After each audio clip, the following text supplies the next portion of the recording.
So I just did one of these for Instagram and I never do them for YouTube, so I thought I would do a experiment. If you like more updated garden videos, go ahead and follow me on Instagram. I think it's Monica Michelle Stories. But into more fun, check out this girl. Look at that face. Look at the cuteness, the elegance, the beauty. I love you too.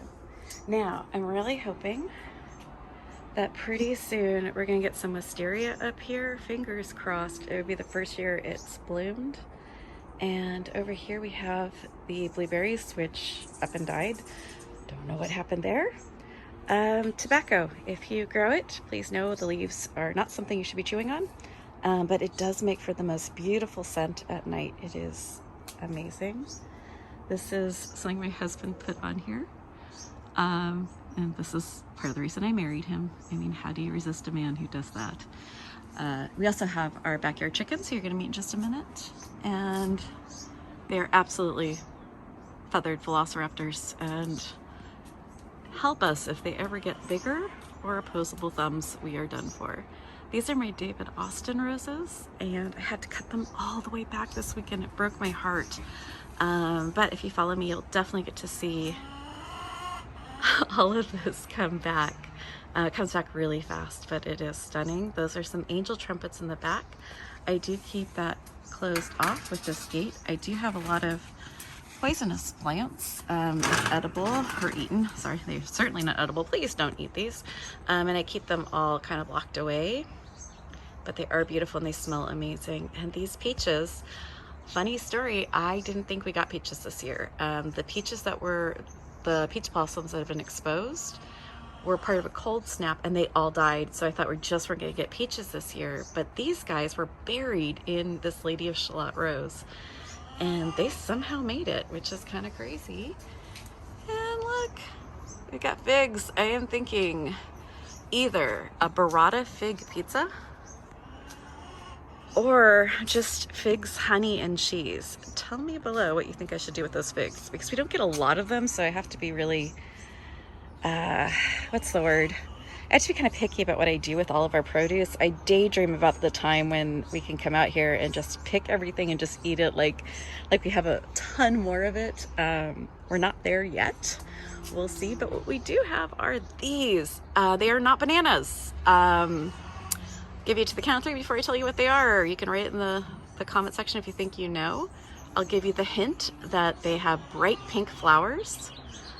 And got it? Don't got it? All right, spoilers. It is a passion fruit and they taste amazing. I wait all year for them. And check it out. I thought the same thing with the apples. I cut back a few things this last weekend and we have some beautiful apples. What I'm really excited about are these grapevines. Oh, those are the passion fruit. There's grapevines growing up in here. I am really hoping we get some grapes. Looks like we will. Oh, hi. Look who came to join us. They come in all the time thanks to these guys. Wish I could remember the name of it. It's been a day for pain today, so I can't remember a whole lot. But coming up here, we have the secret garden. Even this little hobbit has to duck to get inside.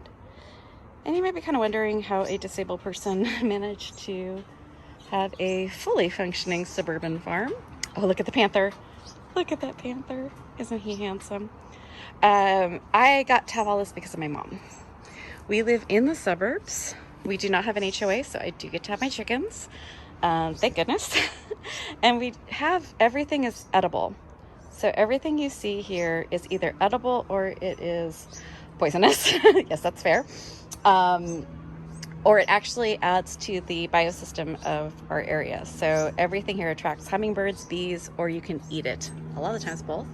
These are tayberries, so they are amazing for a cross between a blackberry and a raspberry. I will show the secret garden another time. I'm not doing well.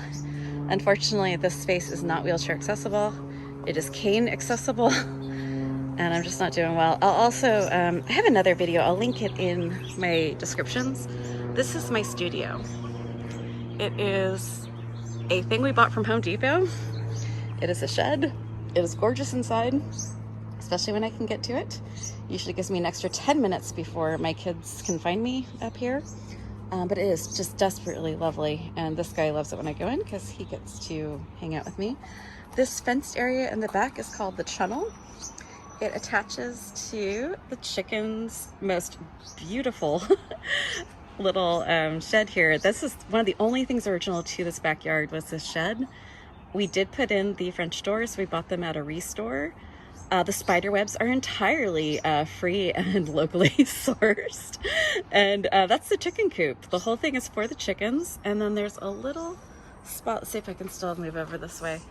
Right over here is where the chickens can come out. There she is. And they have some water and some food over there. And this will go all the way around the studio. And I'll show you over there because I am going to walk over this way just because I can't resist my gorgeous roses. Aren't those stunning? Look at that. In my Instagram live, we got a whole hummingbird fight. It was just gorgeous. But these poor guys, like, it just proves, like, as a gardener, you can do everything the way you're supposed to do it. And sometimes a disease just goes right through the plant. And we got some worm and spider mites that just took over. It only took a day or two. And I'm disabled if you're new to everything. I have Ehlers-Danlos. It's a connective tissue disorder. So I will suddenly get knocked out in bed for a few days. And I left this perfectly happy, oversized rose bush. 2 days later, the whole thing was just diseased, and I had to do, well, here's the carnage. Oh, and here's the world's most expensive scratching post. It was supposed to be a ladder to my loft. I don't know if you thought that was going to be a good idea. I have Ehlers-Danlos. I would absolutely die. But someone bought it for me. It was very sweet. It is now where everything grows. As much as we can, we try not to throw stuff away. I know it's more of an actual farm thing. We only have 5,000 square feet here. But even this, it's hideous. But it was from my kids' IKEA loft bed. And while it's ugly, it does really do the job. And the job is to hold up beans and melons and other things in the growing season. I put this little statue right here just so that I could always see it, even from my room, even from bed I can see it. It's just beautiful through the roses. And here are the cats, making sure that nothing comes in. This is kind of my ultimate heartbreak. This moss lawn full of beautiful little plants and gorgeousness. I want my whole yard to look like this, and I just can't. This is the only place that this actually grows like this, and it just makes me sad. But I hope you enjoy it. It's just lovely. I've heard a lot of people talk about, and I've been debating this and discussing this with other people in the kind of food, not lawn community. And there are people who talk about how they have to have lawns either because of like HOAs, or they live in an area with ticks and they really need some low ground cover and they just can't have a meadow. And I totally get that. And I'm not here to like force anyone's hand.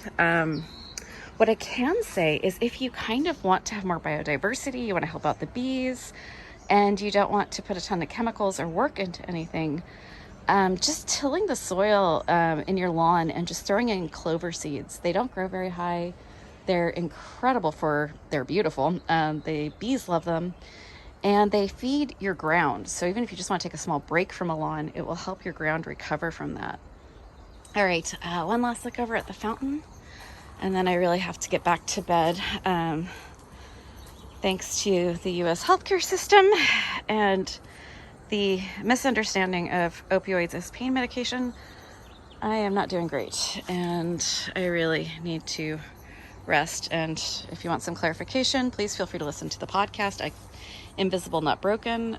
We talk a lot about this issue, that there's a lot of us in chronic pain, and the only way we can do these things, crazy, wild things, like slowly walk around our own gardens, or parent, or sit up, or try to think and do our jobs, is thanks to our opioid medication. That is not to say that everyone should be on it. That is just to say that no one should make a broad decision without talking to each individual person. All right, that is my soapbox. I will get down off of it. If you are looking for something not so soapboxy to listen to, please consider going over to the other podcast. I can't believe that happened. I very joyfully found out it is not just for 8 and 10-year-olds. I made the podcast thinking it would be for like 5 through 8, and I have just been informed that I got the cool badge from junior high students. So apparently everyone likes it. Could not be more proud or happy about that. It's 10-minute history podcasts, and I almost guarantee you have not heard about these stories in history. It's things like the history of pugs, the history of robots, which, by the way, dates back to ancient Greece. Seriously, honestly, it's super fun. It was the most fun to research. I am just now today trying to get the next episode ready, and I think our next season is going to be about the World's Fairs and their lasting impact. Because without the World's Fairs, movies, cars, so much would not have existed. They really did push forward the world. So I'm excited to start researching that. I will let you guys end with the girls, since they're in a girl band right now, and these little velociraptors would like to sing for you. I hope you enjoyed, and if you have any questions about turning your lawn into food or planning out a garden, feel free to message me. I am disabled. I do spend a ton of time in bed, and very little makes me as happy as planning out permaculture.